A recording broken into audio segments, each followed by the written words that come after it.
Hai teman, malam ini kita berjalan di sepanjang tepi sungai berkabut, di mana kabut menempel rendah di tanah, dan udara membawa aroma rumput basah bercampur bau jelai panggang dari perkemahan jauh.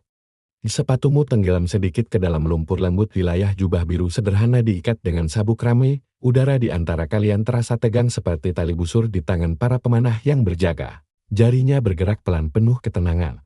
Cahaya lampu memantul di bordiran awan samar di tepi lengan bajunya, ranselmu terasa lebih berat. Tetapi hatimu terasa ringan entah bagaimana, seolah momen singkat di tepi sungai meninggalkan bekas yang sulit dihapus. Angin malam membawa aroma resin pinus dari obor di belakang, dan saat kau menoleh melihat siluet perkemahan Su dalam kabut gelap, kau tahu ini bukan terakhir kalinya jalanmu menyimpang ke arahnya meski setiap tarikan napas gencatan senjata terasa tegang seperti senar kecapi, dan kau menyadari betapa anehnya berdiri dekat seseorang yang oleh perwira disebut musuh tetapi yang bersenandung pelan seperti tetangga di pasar. Angin berputar membawa aroma ikan mas panggang dari tungku di sisi Su, membuat perutmu keroncongan, meskipun dadamu terasa tegang. Seorang rekan prajurit bergurau ingin menukar helm berkaratnya untuk seporsi ikan. Tetapi tawa segera hilang saat perwira melotot.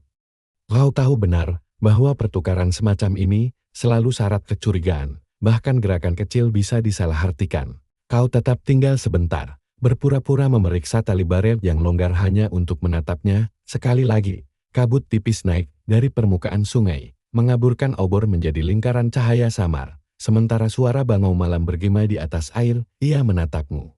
Bibirnya seakan membentuk pertanyaan yang tak terdengar, sebelum seorang penjaga Su melambai memanggilnya kembali ke perkemahan. Sejarawan masih berdebat, apakah gencatan senjata seperti ini benar-benar upaya hidup berdampingan, atau sekadar jeda bagi tentara untuk memulihkan diri. Tetapi saat ini satu-satunya yang jelas adalah pandanganmu terus terarah padanya. Hal aneh tentang pertukaran seperti ini adalah kedua pihak sering berbagi ramuan obat tradisional. Beberapa di antaranya melibatkan penggilingan jangkrik kering menjadi bubuk untuk menurunkan demam. Sesuatu yang ditertawakan rekanmu, tetapi diam-diam mereka gunakan juga buai saat suara air yang memukul perahu logistik beradu dengan bunyi roda kayu yang berderit di jalan tanah yang kasar. Sepatu berikat perunggu mereka menggesek papan kasar di dermaga, bahumu sakit karena mengangkat karung. Tetapi rasa kaku itu sedikit mereda setiap kali matanya menatapmu, meskipun kau berpura-pura memperbaiki sabuk seolah itu hanya longgar. Udara menjadi berat oleh bau lumpur sungai dan keringat kuda ketika beberapa nelayan Su mendorong rakit rayot mendekat. Tongkat mereka mengetuk dasar sungai dengan suara kosong. Seorang veteran Wei di dekatmu berbisik bahwa orang Su kadang menyembunyikan pisau kecil dalam keranjang, bukan untuk bertarung tetapi untuk ditukar dengan garam. Karena garam di Su terkenal langka pada masa perang ini. Kau mungkin tidak akan selamat jika terus menatap para penjaga Su di seberang sungai. Karena satu anak panah nyasar saja bisa mengakhiri jalan-jalan malam ini, sebelum teh dalam perutmu sempat mendingin. Dingin menembus lapisan tunik berlapis saat cahaya lampu minyak di sepanjang dermaga berkedip setiap kali angin turun dari perbukitan utara. Barisan kereta sapi berderit di belakang saat unitmu menurunkan karung-karung millet untuk diperdagangkan. Sementara semua orang bergumam bahwa gencatan senjata ini tipis seperti kertas nasi yang siap robek kapan saja, kau melihatnya di sana, berdiri di dekat perahu Su dengan keranjang aprikot. Komandan berteriak memberi perintah, dan para prajurit bergegas ke sana kemari. Kau memperhatikannya berlutut di samping peti, dengan lembut memilah aprikot. Saat unitmu selesai membongkar muatan, matahari telah tenggelam, mewarnai sungai dengan rona tembaga gelap. Saat unitmu kembali ke perkemahan Wei, suara gong di kejauhan menandai berakhirnya waktu pertukaran malam itu. Bulan menggantung rendah, sinarnya yang pucat menyebar di atas permukaan air, membuat jembatan kayu, sementara yang menghubungkan dua tepi sungai terlihat jelas setiap retakan dan celahnya. Kau melangkah pelan. Telapak kaki menyentuh papan kayu yang lembab dan dingin sementara angin sungai berdesir di telingamu, membawa suara daun bambu yang jatuh ke air. Suara kecapi pipa dari seberang terdengar pelan. Nada-nadanya bergetar seakan mencari ritme jantungmu, mendengar suara air memukul tiang bambu dengan ritme pelan. Di seorang rekan prajurit yang setengah mengantuk di belakang mengendus dan bergurau bahwa musik Su lebih membuat ngantuk daripada nyanyian doa. Membuat beberapa orang terkikik pelan, kau ikut tersenyum tipis. Jembatan kayu bergetar ringan di bawah kakimu, seperti mengingatkan bahwa garis antara hidup dan mati saat ini, setipis papan yang kau pijak, angin dingin menyelinap ke kerah bajumu. memaksamu menarik kain lebih rapat, tetapi dadamu tetap terasa panas, bukan karena arak, melainkan sesuatu yang tak ingin kau sebutkan selama masih mengenakan baju perang seorang penakluk. Tetapi pikiranmu tetap mengikuti setiap alunan nada, berusaha membedakan mana suara senar, mana suara detak jantungmu sendiri. Suara burung hantu terdengar dari kejauhan, menandakan pergantian jaga ketiga, dan kau tahu waktumu tinggal sebentar sebelum patroli berganti. Di setiap alunannya menyelinap ke ruang malam yang hanya berisi bunyi, serangga, dan jangkrik. Sebuah lampu minyak kecil di sampingnya bergetar di tiup angin, cukup terang untuk menampakkan lelah di wajahnya. Para penjaga yang lengah menoleh, dan kau memanfaatkan momen itu untuk memberi isyarat kecil dengan tanganmu. Hanya bisa terlihat olehnya. Dia sedikit menundukkan kepala. Bibirnya bergerak seolah hendak berkata sesuatu, tetapi akhirnya hanya menyimpan kecapinya dalam kantung kain dan berdiri, membiarkan sisa gema musiknya menggantung di malam, mungkin karena seharian berdagang dan menghindari tatapan curiga para prajurit Wayne, kau tanpa sadar melangkah sekali lagi, suara sepatu berderit pelan di papan kayu. Tetapi segera berhenti saat mendengar suara logam beradu dari pedang prajurit patroli yang tak jauh. Beberapa prajurit patroli Wayne di belakang masih bergumam tentang arak beras dan permainan catur, tetapi telingamu hanya menangkap alunan senar yang terasa seperti mengiris udara yang tegang. Dia duduk bersandar di bawah pohon willow, daun biru kehijauannya berayun lembut di tiup angin. Jaraknya tak jauh, tetapi cukup membuatmu merasa seperti sedang melangkah melewati tabir tipis yang memisahkan dua dunia. Orang-orang mengatakan alat musik Su sering dibuat dari kayu magnolia, menghasilkan suara lebih jernih dibanding kayu biasa dari utara.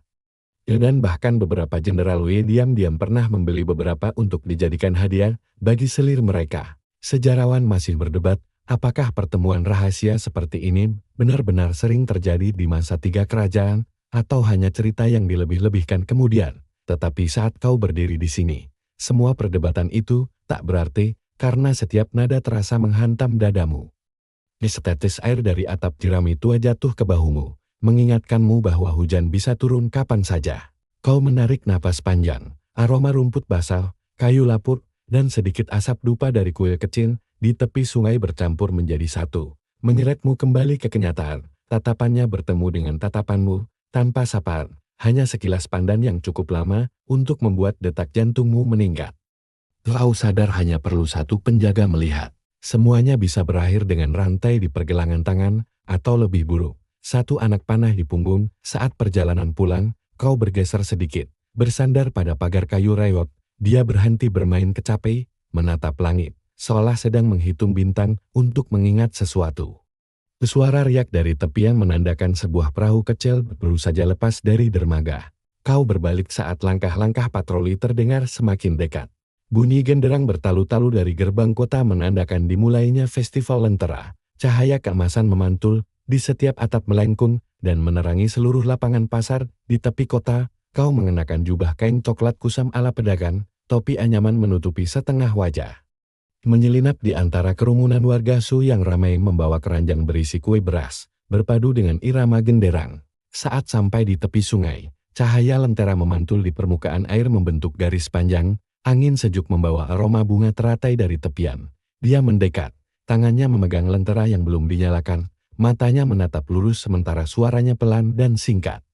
Kalian hanya bertukar beberapa kata, sebagian besar lewat tatapan dan anggukan, karena keduanya tahu setiap detik terasa seperti perjudian, melingkar mengikuti langkah para penari berselendang bulu burung.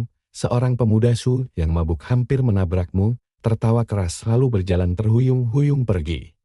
Membuat beberapa orang terkikik tetapi juga membuatmu lebih waspada. Dia memberi isyarat halus dengan merapikan pita sutra di lentera, menandakan sebuah sudut tenang dekat sungai tempat kalian bisa berbicara sebentar sebelum patroli kembali. Bunga teratai dan gulungan kain berwarna-warni, udara dipenuhi aroma asap dupa, manisnya gula tebu. Membiarkannya mengalir ke hilir sebagai janji untuk pertemuan berikutnya. Kau menatap cahaya kecil itu semakin menjauh, sementara musik festival masih terdengar samar, dan rasa hangat bercampur perih menyebar di dadamu seperti riak air yang perlahan menyentuh tepian. Badan bau daging panggang dari kios-kios di tepi jalan, lentera bundar berwarna merah oranye tergantung di sepanjang lorong. Setiap nyala api bergoyang di tiup angin, seakan bernapas mengikuti irama genderang. Dia berdiri di dekat lapak penjual dupa, tangannya memegang lentera kertas bergambar ikan mas biru. Beberapa anak anjing segera melompat dan menggigit ramah-remah.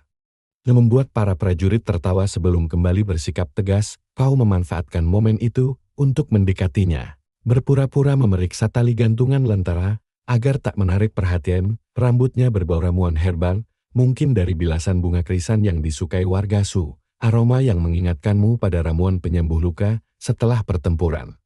Seorang pedagang di dekatmu berteriak menawarkan kembang api kertas yang bisa meledak tanpa api, sebuah penemuan langka pada masa itu, yang sering dilarang para jenderal, karena takut memicu kebakaran saat festival. Daun biru mudanya mencolok di tengah kerumunan, namun wajahnya tetap tenang. Hanya sesekali tampak kilatan senyum ketika matamu bertemu matanya dari jarak aman. Kau paham tak bisa berbicara lama. Karena satu tatapan terlalu lama pun bisa membuat prajurit patroli curiga. Orang SHU punya kebiasaan melepaskan lentera di sungai untuk membawa keberuntungan di malam festival, dan banyak pedagang mengatakan mereka percaya bahwa lentera yang mengalir jauh menandakan tahun yang lebih damai.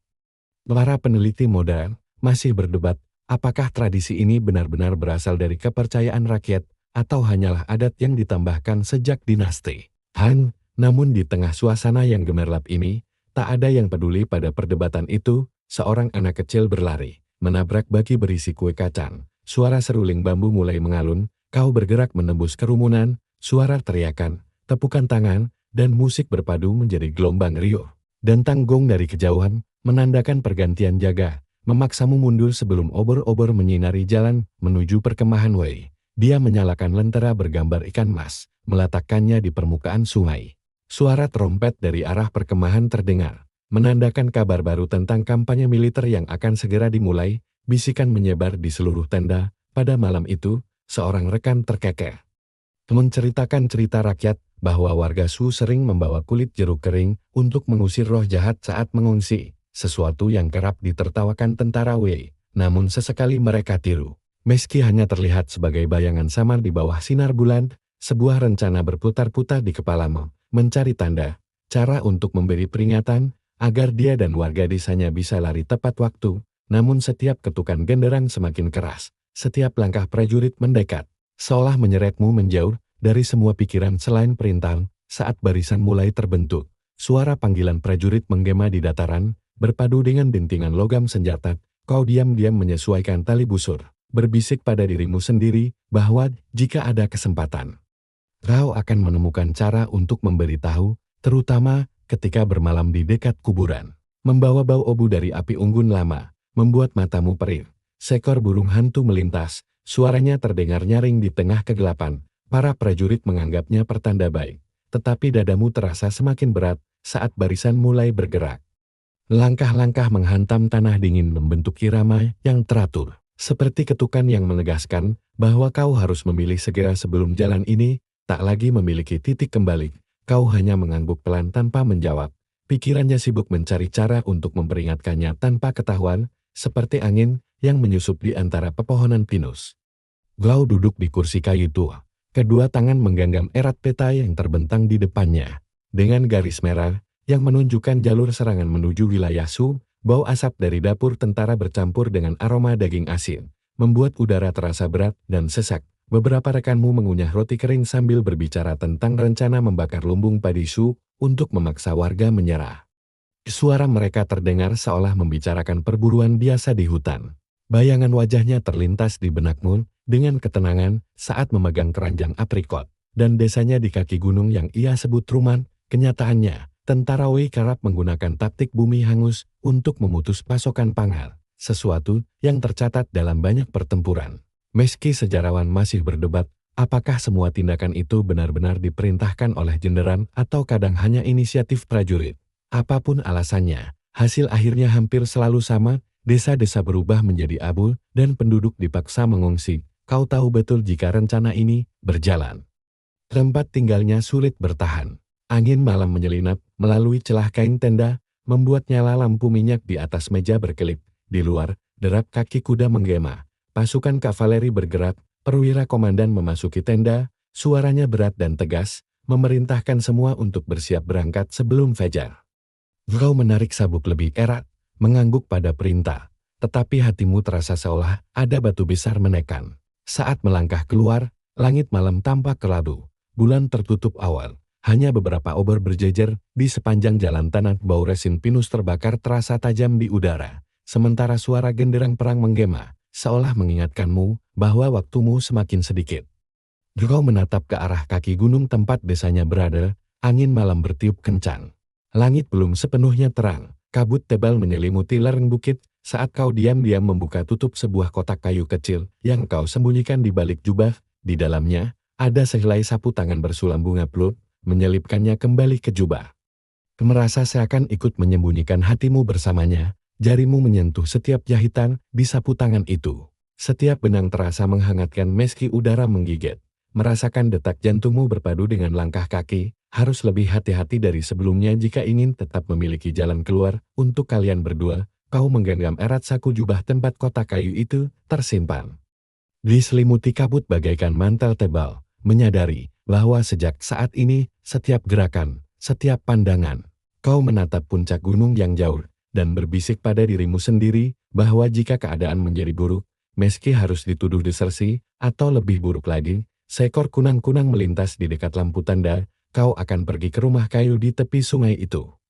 Cahaya hijau redupnya berkedip seperti menyetujui tekad rahasiamu. Seorang rekan lewat sambil terkekeh, bercerita bahwa warga Sukonon membawa lada kering di saku untuk mengusir ular ketika berjalan di hutan, sebuah kebiasaan yang separuh dianggap tahayul oleh prajurit Tui, namun sering mereka tiru juga. Kau tidak menjawab.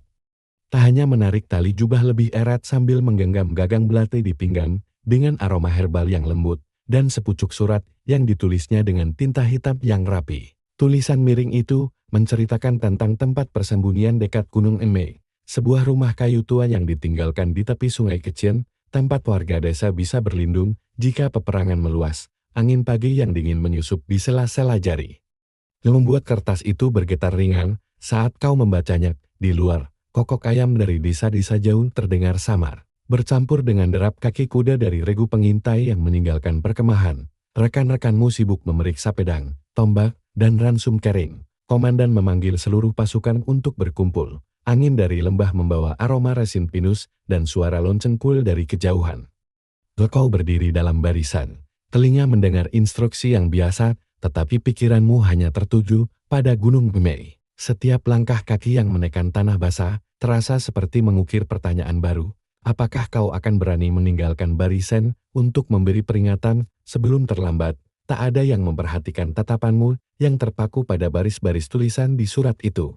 Kenyataannya, hutan-hutan di sekitar Gunung Emei memang dikenal sebagai tempat berlindung bagi para pengungsi, pedagang, bahkan prajurit yang membelot, menjadikannya lokasi persembunyian yang umum pada masa itu. Sejarawan masih berdebat, apakah pemerintah Shu benar-benar menggunakan rumah-rumah terbengkalai itu sebagai pos rahasia bagi rakyat, atau murni inisiatif warga. Tetapi saat ini semua perdebatan itu tak penting dibanding memastikan keselamatannya. Kau menutup kotak kayu itu saat cahaya fajar mulai terlihat. Malam itu, ketika perkemahan mulai hening, kau menyempatkan diri membuka kotak kayu lagi. Suara trompet panjang memecah keheningan, memanggil prajurit untuk ronda malam. Langit malam terasa pekat. Hujan turun tanpa henti ketika kau mencari tempat berteduh di bawah tenda kayu reyot di tepi jalan hutan. Bau rumput basah, lumpur, dan asap arang yang masih mengepul bercampur di udara, membuat semuanya terasa dingin, sekaligus pengap. Kau bersandar pada tiang kayu. Napasmu terlihat jelas, dalam hawa dingin, kau merasakan waktu berjalan lambat. Hanya menyisakan suara hujan dan angin, kau melepaskan genggaman, menyandarkan punggung pada tiang kayu. Matamu menatap cahaya lampu minyak yang semakin redup, dia menyandarkan kepala pada bahumu, tanpa sepatah kata pun, dan di tengah irama hujan yang mengetuk atap tenda. Kau menyadari bahwa justru keheningan seperti inilah yang meneguhkan tekanmu untuk menjaganya dari lingkaran peperangan. Meski kau tahu saat fajar tiba segalanya akan kembali terseret oleh perintah, seolah angin dan hujan bersekongkol untuk memperpanjang momen rapuh ini. Suara trompet terdengar lagi, lebih dekat, membuat kalian saling bertatapan, bernapas pelan tanpa suara. Kau menggenggam gagang belati erat, siap jika pintu kayu yang rapuh itu terbuka. Tetapi dalam hati berharap hujan deras akan membuat patroli melewati tempat ini begitu saja. Sementara di luar sana suara trompet patroli tentara terdengar dari kejauhan, tanda bahwa pasukan penjaga belum sepenuhnya menjauh. Di dalam tenda, sosoknya duduk meringkuk. Gaun biru gelapnya basah menempel pada kulit, membuat tubuhnya bergetar halus. Sebuah lampu minyak kecil yang dinyalakan dari sumbu lilin bekas memancarkan cahaya kuning redup, memperlihatkan lumut yang menempel di dinding kayu dan kendi tanah liat pecah yang tergeletak di sudut. Aroma herbal dari rambutnya kembali tercium. Mengingatkanmu pada festival dan surat yang pernah ia kirim. Karena nyamuk beterbangan di luar, berdengung tak henti-hentinya. Dia bergeser mendekat, tanpa berkata apapun, hanya membiarkan kehangatan tubuh kalian berdua mengurangi rasa dingin. Kau menarik lampu minyak lebih dekat. Cahaya kecil itu memantul di bilah belati di pinggangmu, mengingatkan bahwa setiap saat keadaan bisa berubah jika patroli menemukan tenda ini. Petir menyambar di langit, kilat menyinari tetesan air yang menetes dari atap yang berlubang. Kau mendengar suara derap kuda dan percakapan samar dari kejauhan, tanda bahwa patroli semakin mendekat. Kenyataannya, tenda-tenda di sepanjang jalan hutan seperti ini dulunya dibangun untuk para pedagang yang melintas, tetapi sejak perang meletus, kebanyakan dibiarkan kosong dan sering dijadikan tempat berteduh para prajurit. Para peneliti masih memperdebatkan apakah beberapa tenda itu sengaja dibiarkan sebagai perangkap untuk musuh oleh pihak lawan. Tetapi malam ini, kau tak lagi memikirkan itu, karena tatapanmu tertuju pada tubuhnya yang gemetar, karena angin yang masuk. Kau menarik sepotong kain kering dari sakumu, meletakkannya di bahunya. Seorang rekan patroli pernah berkata bahwa warga Su sering membakar kulit kayu manis kering untuk mengusir nyamuk di hutan, dan kau berharap ada aroma itu sekarang. Di luar, suara burung hantu terdengar panjang, lalu suara air menetes dari atap membentuk ritme pelan.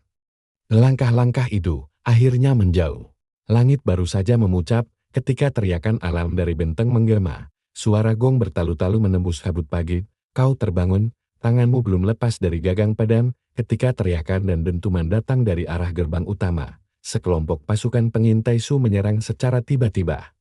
Di kepalamu hanya ada dua pilihan, bertahan menyelamatkan benteng bersama rekan-rekanmu, menyuruh semua fokus memadamkan kobaran, mendengarkan suara trompet dari arah benteng yang masih terus terdengar, bercampur dengan kokok ayam dari desa jauh. Angin membawa bau abu dan besi, membuatmu menarik napas panjang dan bersumpah tidak akan kembali sebelum yakin dia selamat.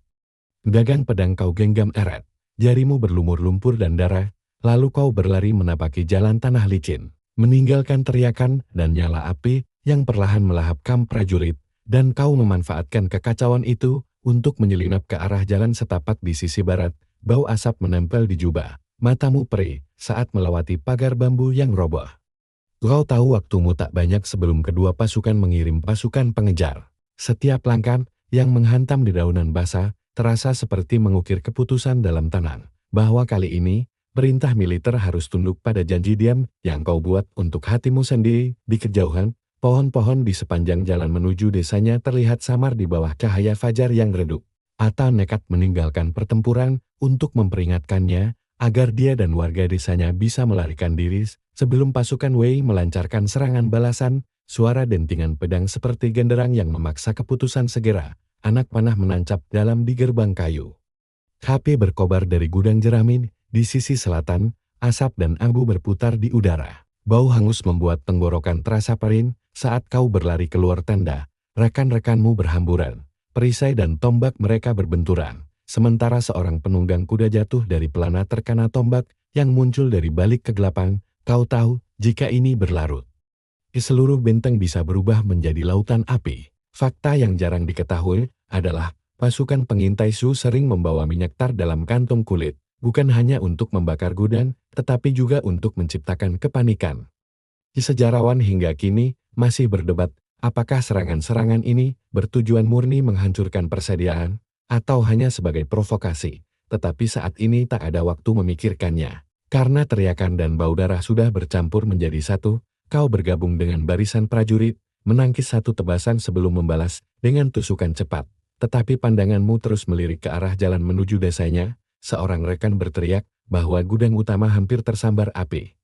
Kau berhenti sejenak, jantung berdegup kencang, ketika bayangan gunung mulai terlihat lebih jelas. Jalur pegunungan yang berliku muncul di depan, hanya cukup lebar untuk dua orang berjalan berdampingan. Bunyinya panjang dan terasa bergetar di dada setiap yang mendengarnya. Kau memberi isyarat agar semua berhenti. Tanganmu bertumpu pada gagang belati, kau memberi tanda untuk kembali bergerak. Memimpin semua orang menelusuri sisi tebing menuju jalur lain. Dan lolongan serigala terdengar seperti lingkaran ancaman yang tak terlihat. Kau menggenggam gagang belati lebih erat. Matamu tetap tertuju pada jalan di depan, tahu bahwa hanya perlu beberapa mil lagi sebelum kalian mencapai sungai besar. Tempat jalannya lebih landai, dan harapan untuk lolos mulai terlihat jelas. Hujan semakin deras, tanah menjadi licin, memaksa semua orang berpegangan pada ranting-ranting agar tidak tergelincir. Seorang pemuda di kelompokmu tergelincir, batu-batu berjatuhan menuruni lereng.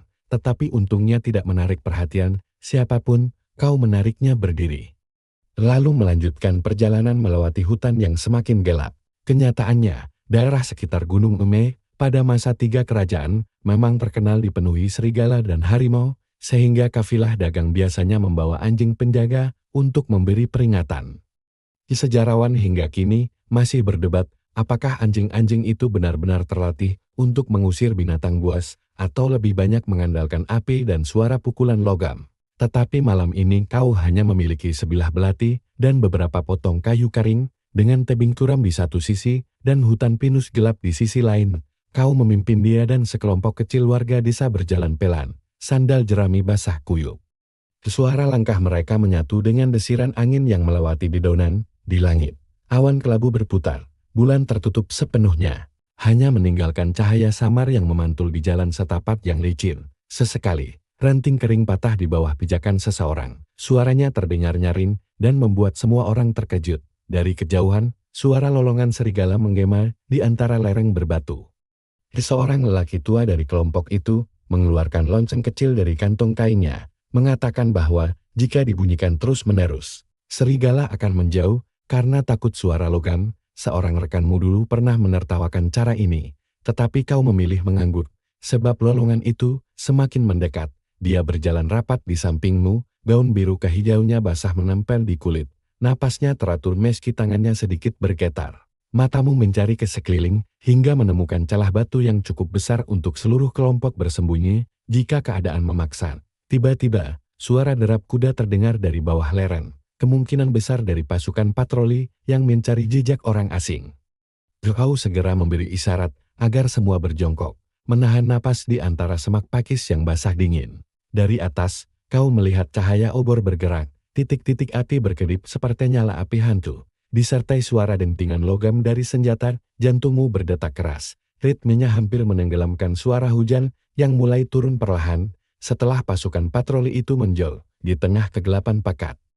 Suara napas, tetasan air, cahaya redup dari obor-obor kecil menerangi jalur, tetapi setiap langkah membuat perutmu terasa kosong karena kantong perbekalan hampir habis. Seluruh kelompok telah berjalan 3 hari melewati hutan dan pegunungan, berbicara dengan suara rendah. Mengeluarkan kantong kain kecil berisi beberapa keping emas dan selembar peta militer tua dengan tepi yang sudah usang. Suara daun bergesekan di atas kepala dan gemericik air sungai seakan sedikit meredakan ketegangan. Kau menoleh ke belakang. Cahaya obor para bandit sudah lenyap. Tetapi rasa waspada masih menggantung. Kau menarik sabuk lebih kencang, menyadari setiap pilihan kini membawa harga yang harus dibayar. Dan berharap jalur memutar itu tidak justru menjerumuskan seluruh rombongan ke dalam bahaya yang baru. Kau tahu bandit-bandit sering menghargai peta karena bisa dijual kepada mata-mata atau dipakai untuk menghindari patroli tentara. Salah satu dari mereka menatap peta itu, matanya berbinar, lalu mengangguk menerima. Mereka mundur. Membiarkan kelompok lewat tetapi melemparkan peringatan tentang POS tentara W yang menjaga jalan di depan, sandal dan sepatu robek. Tetapi suasana tetap terasa berat seperti kabut. Dia berjalan rapat di sampingmu, matanya memancarkan kekhawatiran saat melihat karung perbekalan yang kini hanya tersisa sedikit. Cukup untuk beberapa hari saja, kau mengambil ranting kering. Menggambar di tanah rute memutar yang bisa melewati pos tentara yang disebut para bandit, berusaha mencari jalan aman. Seorang anak kecil bertanya lirih, apakah jalur itu benar-benar aman, dan kau hanya mengangguk. Meskipun hatimu tidak yakin, dan suara perut keroncongan anak-anak terdengar jelas di tengah kabut pagi, saat mencapai aliran sungai dangkal, semua berhenti sejenak. meneguk air dingin seperti es seteguk demi seteguk. Kau sadar bahwa, tanpa makanan tambahan, sulit bagi siapapun untuk bertahan sampai tempat persembunyian. Ketika kelompok bersiap untuk melanjutkan perjalanan, suara siulan panjang terdengar dari balik semak. 4 orang bandit muncul, mengenakan mantel kulit binatang dengan pedang kasar di tangan. Ratapan mereka tertuju pada karung bawaan rombongan. Seorang pria tinggi kurus menyeringai, mengatakan bahwa mereka tidak peduli pada nyawa siapapun, hanya menginginkan emas atau perbekalan. Di daerah kacau seperti ini, bandit sering beroperasi dalam kelompok kecil untuk menyergap musafir, sesuatu yang banyak dicatat dalam naskah dari zaman 3 kerajaan. Para sejarawan masih berdebat, apakah sebagian besar bandit itu dulunya prajurit yang membelot atau hanya rakyat putus asa. Tetapi bagimu sekarang, tidak ada bedanya. Kau maju selangkah. Semua menarik napas lega saat kelompok melanjutkan perjalanan.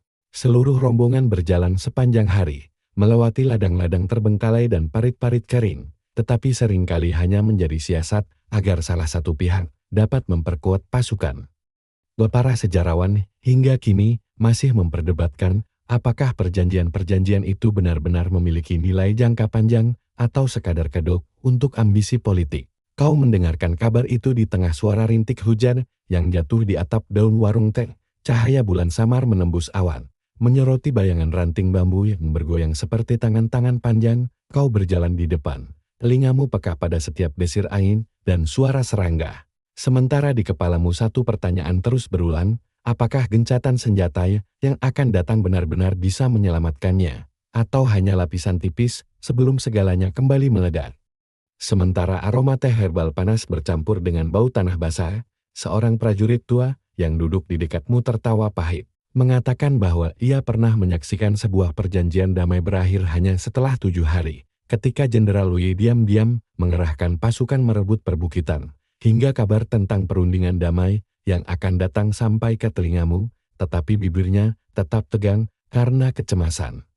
Kau teringat peringatan dari para bandit tentang pos tentara Wei yang menjaga jalur depan, dan bertanya-tanya apakah pos itu mengetahui sesuatu tentang perundingan atau tetap berpatroli seperti biasa. Dari luar, suara derap kuda terdengar ketika beberapa pasukan kavaleri Wei melintas, tak menoleh ke arah warung, tetapi cukup untuk membuat seluruh kelompok menahan napas.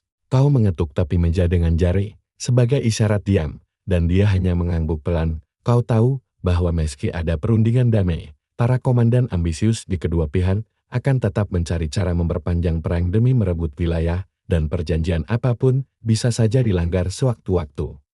Seorang pedagang yang berteduh di warung ten di tepi jalan berbisik bahwa utusan Wei dan Su akan bertemu di Chengdu untuk membicarakan gencatan senjata demi menstabilkan perbatasan. Kabar ini membuat beberapa orang dalam rombongan merasa lega, tetapi tatapanmu dan matanya hanya bertemu sebentar. Karena kalian berdua paham desas-desus seperti itu bisa berubah dalam semalam. Kenyataannya, pada masa 3 kerajaan, perundingan gencatan senjata memang sering terjadi. Dia duduk di sampingmu, memegang mangkuk kayu kecil berisi bubur encer yang disajikan oleh seorang nenek pemilik warung. Matanya menyiratkan sedikit harapan. Angin dingin bertiup, membawa aroma kayu terbakar dari dapur di belakang warung, membuatmu merinding saat malam tiba. Kau memimpin rombongan meninggalkan warung, menyusuri jalan setapak di balik rumpun bambu agar tak terlihat. Jalan setapak melewati lembah sempit, di mana kabut tebal menutupi puncak gunung. Di kejauhan, kenyataannya, pada masa 3 kerajaan banyak prajurit yang bertindak sendiri untuk memeras sesama atau warga, sesuatu yang tercatat dalam beberapa kronik daerah. Tetapi dia menggeleng. Mengatakan ia menginginkan lebih. Kau menarik napas panjang, menatapnya lalu memberi isyarat agar rombongan terus berjalan. Suara angin berdesir melalui lembah terdengar seperti siulan yang dingin, mengingatkanmu bahwa meski satu bahaya telah terlewati, banyak rintangan lain menunggu di depan, dan setiap langkah kini terasa seolah berada di atas es yang rapuh. Menuntut agar kau juga melayani sebagai penunjuk jalan ketika pasukannya masuk lebih jauh ke wilayah Su. Dia diam-diam meramas lengan bajumu, matanya mencerminkan kecemasan bercampur amarah. Kau tahu jika menyerah sekarang, dia akan terus memeras di kemudian hari, tetapi jika tidak, resiko ketahuan hampir pasti. Para sejarawan masih memperdebatkan apakah para komandan membiarkan hal ini terjadi demi menjaga kesetiaan pasukan, atau sekadar karena pengawasan yang lemah. Namun, apapun alasannya, hal itu tidak mengubah kenyataan bahwa satu laporannya bisa menghancurkan segalanya. Kau dan rombongan baru saja meninggalkan tempat peristirahatan ketika tiba-tiba terdengar suara langkah dari belakang. Seorang prajurit W muncul, sirahnya kusam, matanya menyipit saat melihat dia berjalan di sampingmu. Dia mengenalimu sebagai prajurit dari markas utama. Tempat yang tidak pernah mengizinkan tentara berjalan bersama warga Su. Dia menyeringai, mengatakan bahwa jika kau tidak ingin dilaporkan, kau harus membayar. Dia menyebutkan bahwa laporan semacam itu bisa memberinya hadiah yang cukup untuk hidup santai selama beberapa bulan. Kau mengeluarkan sebilah pisau kecil dan kantong kain berisi uang. Sebuah ranting kering jatuh dari pohon, membuatnya menoleh dengan kaget. Kau memanfaatkan momen itu untuk maju mendekat, berbicara pelan bahwa jika dia tutup mulut, kau akan memberinya peta jalur aman yang tidak diketahui patroli manapun. Dia terdiam beberapa saat, kemudian mengangguk, meraih kantong kain itu, sambil memperingatkan bahwa jika sesuatu terungkap, dia akan menjadi orang pertama yang melaporkanmu. Saat sosoknya menghilang di balik kabut, hujan deras sepanjang malam membuat aliran sungai pegunungan meluap, air keruh berputar deras menerjang lembah. Suara gemuruh dari banjir yang memecahkan bendungan bergema, menenggelamkan bunyi angin yang meraung. Seorang anak kecil terpeleset, kau melompat menariknya. Lenganmu mati rasa karena dingin, bercampur dengan teriakan pasukan patroli yang sedang mencari para pengungsi untuk diinterogasi. Kau memberi isyarat agar rombongan merunduk, menelusuri jalur batu sempit yang menanjak. Seorang pria tua mengeluarkan segenggam abu bercampur beras dari kantongnya, dan tahu bahwa begitu banjir surut, rombongan harus segera bergerak sebelum pasukan patroli kembali. Jika tidak, semua usaha sejauh ini akan sia-sia. Menaburkannya di jalur, karena percaya Bu itu bisa mengacaukan anjing pelacak. Meski banyak prajurit W menertawakan cara ini, kau hanya mengangguk, karena tidak ada pilihan lain. Banjir seperti ini memang tercatat dalam catatan sejarah sebagai bencana yang sering terjadi di pegunungan barat, terutama ketika hujan musim panas turun deras. Para sejarawan hingga kini masih berdebat, apakah pemerintah daerah pada masa tiga kerajaan benar-benar membangun cukup banyak bendungan penahan air, atau hanya membiarkan alam menentukan nasib rakyat. Bagi dirimu saat ini, satu-satunya yang penting adalah memastikan semua tetap hidup. Kau menarik tangannya dan berteriak kepada semua orang di rombongan untuk meninggalkan barang-barang berat dan mendaki lereng. Lumpur licin di bawah kaki membuat setiap langkah seperti menekan ke tanah yang dingin dan basah. Bau resin pinus dan daun busuk terbawa oleh angin. Di bawah lembah, pilar air bercampur lumpur merah seperti naga liar menyapu pohon-pohon dan jembatan bambu tipis. Seluruh rombongan berusaha bertahan dengan berpegangan pada akar-akar pohon. Di tepi lereng, suara derap kuda terdengar dari kejauhan. Hujan terus mengguyur, pakaian menempel pada kulit.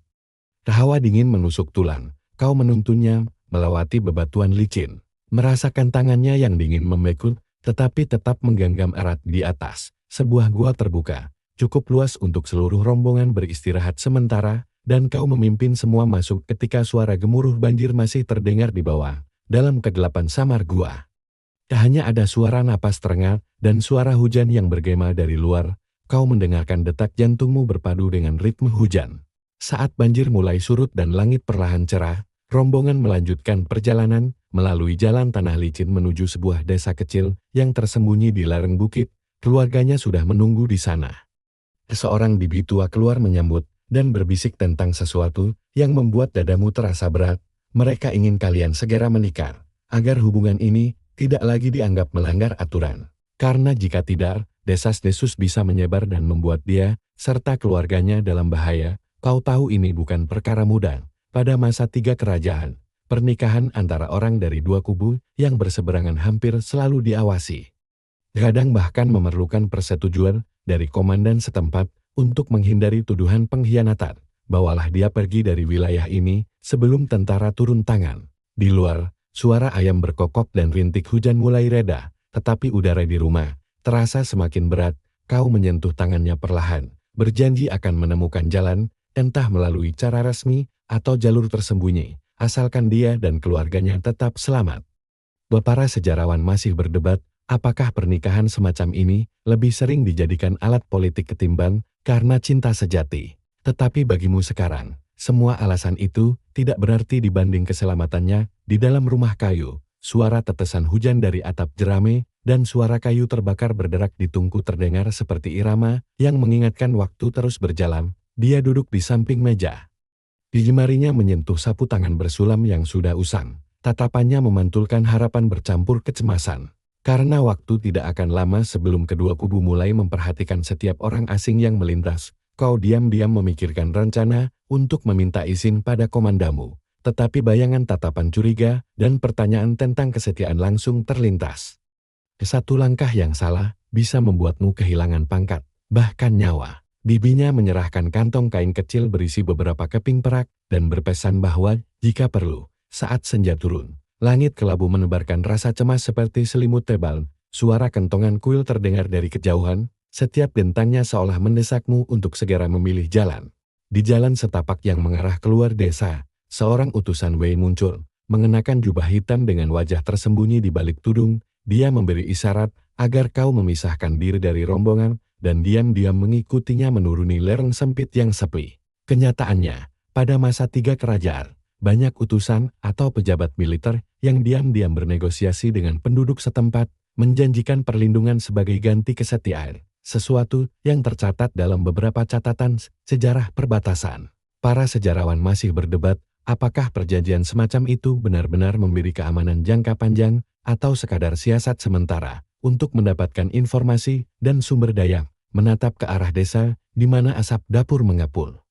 Dan bertanya-tanya pilihan mana yang benar-benar bisa menjaga dia dan orang-orang tak bersalah agar tetap selamat melewati musim dingin yang akan datang. Namun saat angin dingin menyapu tengkukmu dan tatapan utusan itu terasa tajam seperti pisau, semua penalaran terasa memudar di hadapan pilihan yang harus kau buat. Suaranya serak, pelan seperti angin yang menyusup di celah bebatuan. Kau tahu jika menyetujui tawaran ini, warga desa mungkin bisa selamat dari serangan, tetapi mereka juga akan dipaksa menyediakan makanan dan tenaga untuk Wei. Jika menolak, bukan hanya desa, tetapi kau sendiri bisa dicap sebagai pengkhianat dan menjadi buronan. Menyampaikan sebuah tawaran yang membuatmu tertegun, mengatakan bahwa jika kau menerima, cukup tunjukkan tanda ini kepada Komandan Wei di wilayah itu, maka perlindungan akan segera berlaku. Dia juga menegaskan bahwa jika kau membocorkan informasi ini, dia akan memastikan kau menghabiskan sisa hidupmu sebagai buronan. Angin bertiup melalui rumpun bambu di dekat situ, suara gesekan daunnya terdengar seperti bisikan yang mengingatkanmu bahwa setiap pilihan bisa berakhir di tepi jurang. Dia ingin kau memanfaatkan hubunganmu dengannya untuk membujuk warga desa agar memihak Wei. Dengan imbalan seluruh desa akan dilindungi dan terhindar dari penjarahan. Jika perang meluas ke wilayah itu, kau sadar ini adalah sebuah perjudian. Dia berdiri beberapa langkah dari kalian, matanya menunduk ke tanah lembab, bahunya sedikit bergetar. Utusan itu menaruh sepotong kayu kecil bertanda di telapak tanganmu. Kau menggenggam erat potongan kayu itu. Langit semakin gelap, awan kelabu menutupi seluruh cakrawala. Ketika kau duduk di ambang pintu rumah kayu, potongan kayu bertanda dari utusan Wei masih berada di tanganmu. Ketika satu desa menerima janji perlindungan dari sebuah pihak tetapi akhirnya ditinggalkan saat medan perang berubah. Kenyataannya, perjanjian seperti itu sering dikhianati. Kehangatan dari bahunya menyentuh lenganmu. Tatapannya tidak bertanya, tetapi sinar matanya yang penuh harapan bercampur rasa takut membuat tenggorokanmu terasa kering. Dari kejauhan, suara kentongan kuil bergema perlahan. Hanya suara angin yang melewati rumpun bambu dan serangga malam di sawan yang tersisa. Napasnya melambat, tenang. Dan kau mendengarkan napas itu menyatu dengan suara malam, memejamkan mata dan membiarkan pikiranmu hanyut bersama irama yang damai, tahu bahwa fajar akan membawa pilihan yang tak bisa dihindari. Namun malam ini, setidaknya, kau masih memiliki keheningan di rumah kayu kecil ini, damai dalam momen yang rapuh. Angin malam membawa aroma resin pinus dan asap kayu masuk ke rumah, dingin dan kering. Kau menatap ke arah bukit jauh. Tempat asap dapur warga desa mengepul seperti garis awan tipis, dan tahu kau tak bisa terus menunda keputusan. Dan para sejarawan hingga kini masih berdebat, apakah pengkhianatan itu disengaja oleh para jenderal, atau hanya karena situasi perang yang terlalu cepat berubah. Kau mendengarkan, jemarimu menggenggam potongan kayu itu erat. Rasanya dingin seperti batu di telapak tanganmu. Api di perapian berkelip, memantulkan bayangan di dinding bambu, di mana dia duduk sambil melepaskan benang-benang pada sapu tangan tua, menggenggam tangannya, dan mengatakan bahwa apapun jalannya, kau akan tetap berada di sisinya, dan melindungi desa. Meski harus melawan tentara Wei sendiri, atau meninggalkan barisan. Dia mengangguk pelan, menyandarkan kepala di bahumu, sementara api di perapian perlahan padam, cahaya keemasan memudar digantikan oleh kegelapan yang lembut. Suara kayu terbakar yang berderak bercampur dengan desiran angin yang menyusup melalui celah pintu. Menciptakan irama yang menenangkan, sekaligus mengingatkan bahwa waktu terus berjalan. Kau sadar apapun pilihanmu, semuanya akan mengubah arah hidup. Bukan hanya milikmu, tetapi juga miliknya, dan seluruh desa. Seorang tetua duduk di dekat perapian bercerita tentang tahun-tahun sebelumnya. Dia berjalan mendekat, duduk di sampingmu, kau menyelipkan potongan kayu itu ke dalam sakumu. Saat seluruh desa tenggelam dalam keheningan, semua suara perlahan mereda. Hanya desiran angin lembut yang melewati rumpun bambu, dan suara serangga pelat dari sawan yang tersisa. Dunia terasa seolah meluas tanpa batas. Ketenangan dari rumah kecil ini, dan desiran angin yang menyelinap di celah dinding. Semuanya menyatu, menjadi alunan pelan yang membuat waktu terasa melambat, napasmu semakin panjang dan dalam. Tubuhmu perlahan rileks mengikuti suara angin dan dedaunan. Setiap pikiran menguap seperti kabut pagi yang hilang di bawah cahaya matahari. Napasnya yang teratur bagaikan irama gendang halus yang menahanmu tetap berada dalam momen tenang ini.